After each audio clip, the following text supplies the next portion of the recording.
Hey guys, welcome back to Tips and Tricks with Vinegar-Based Productions. Today, we're going to be talking about offloading your files and how to manage those safely.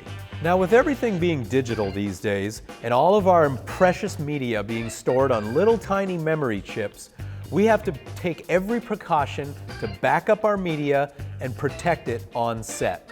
My common practice is a rule of redundancy.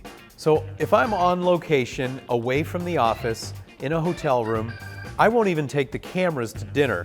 Everything goes back to the hotel and is put away safely. And once I'm at the hotel, I instantly back up all footage that was captured that day. Once I have the footage offloaded, I take it and copy it to another hard drive.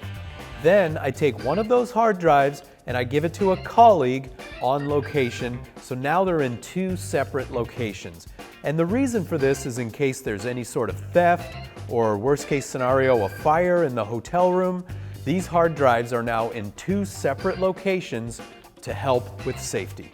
So if I'm near my office for a location shoot, I immediately go back to the office after the shoot and offload that footage to my desktop computer.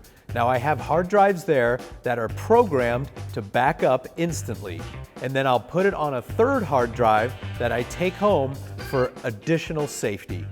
What I like to stress is I personally like to err on the side of redundancy, okay? Putting these on multiple hard drives in multiple locations so that you're protected against the worst case scenario. Your footage is everything.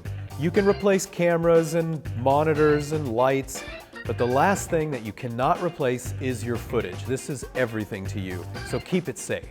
So click that subscribe button and ring the bell so you're notified the next time we release a video and how to set up your project for success.